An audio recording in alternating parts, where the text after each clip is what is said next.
Personal information দেখতে পাবেন এবং আপনার আপলোড যেগুলো করেছেন সেগুলো দেখতে পাবেন।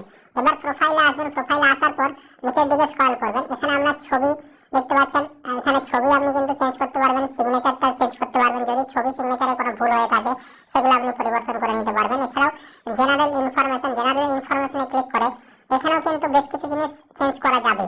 তো চেঞ্জ করার জন্য এখানে দেখুন একটা পেন্সিল আইকন রয়েছে, পেন্সিল আইকনে ক্লিক করবেন। পেন্সিল আইকনে ক্লিক করার পর যেগুলো চেঞ্জ করা যাবে সেগুলো এরকম সাদা থাকবে, আর যেগুলো চেঞ্জ করা যাবে না সেগুলো কিন্তু এরকম ধূসর হয়ে থাকবে। যেমন নাম, তারপর আপনার last name, date of birth, তারপর জেন্ডার, এগুলো চেঞ্জ করা যাবে না, এগুলো কিন্তু ধূসর হয়ে রয়েছে। তারপরে বাকিগুলো কিন্তু চেঞ্জ করা যাবে, এগুলো সাদা হয়ে রয়েছে।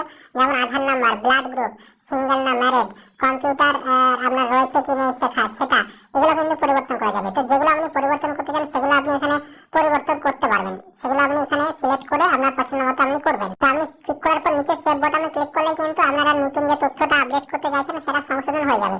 তবে এই যে ধরুন আপনি চাইছেন আপনার নামটা সংশোধন করতে, নামটা তো সংশোধন করা যাবে না, সেক্ষেত্রে তাহলে উপায় কি? দেখুন এখানে কিন্তু বলা হয়নি যে আপনারা পরবর্তী সময় এডিট করতে পারবেন। তো সেক্ষেত্রে যদি আপনারা সেফলি ভাবে করতে চান, আপনাদেরকে আমি পরামর্শ দেবো আপনি একটা নতুন করে রেজিস্ট্রেশন আবার করুন।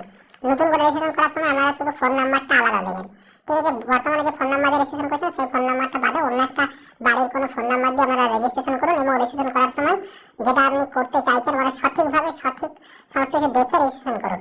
তো নতুন রেজিস্ট্রেশন করলে আপনার অটোমেটিক সব ঠিকঠাকভাবে রেজিস্ট্রেশন হচ্ছে, ঠিক আছে? যেগুলো আপনারা চেঞ্জ করতে পারবেন না তাদের ক্ষেত্রে বলছি, আর যারা চেঞ্জ করতে পারছেন অপশনগুলো তাদের ক্ষেত্রে নতুন করে রেজিস্ট্রেশন করার দরকার নেই, তারা ইতিমধ্যে এখানে এডিট করে তাদের সমস্ত ভুলগুলো ঠিক করে নিতে পারবেন। কিন্তু যাদের নামে ভুল হয়েছে বা জেন্ডার বা ডেট অফ বার্থে ভুল, তারা তো সংশোধন করতে পারছে না, তাদেরকে আমি বলবো আপনারা নতুন ভাবে কিন্তু আরো একবার রেজিস্ট্রেশন করে নিন, ঠিক আছে? তাহলে কিন্তু সমস্যার সমাধান হয়ে যাবে আপনাদের।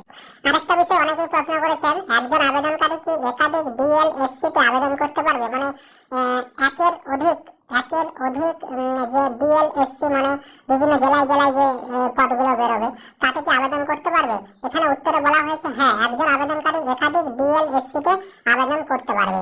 তারপরের প্রশ্নটা দেখুন, একজন আবেদনকারী কি একাধিক ডিএলএসসি এর একাধিক পদের জন্য আবেদন করতে পারবে?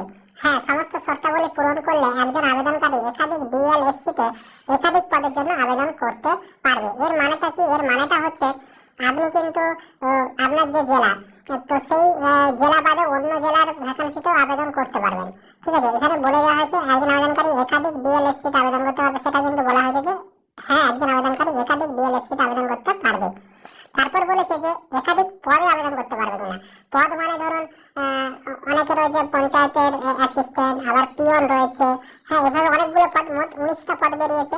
তো আপনি যদি যোগ্য হন 19টা পদে আবেদন করতে পারবেন, একের অধিক পদে আপনি আবেদন করতে পারবেন। আপনি যে একটা পদে আবেদন করতে পারবেন সেরকম কিন্তু নয়, আপনার শিক্ষাগত যোগ্যতা যেমন রয়েছে তার জন্য যতগুলো পদে আপনি যোগ্য হবেন প্রতিটি পদের জন্য আবেদন করতে পারবেন, সেটা 2টো হোক, 4টা হোক, 6টা হোক বা 1টা হোক, যতগুলোতে আপনি যোগ্য ততগুলো পদে আপনি কিন্তু আবেদন করতে পারবেন।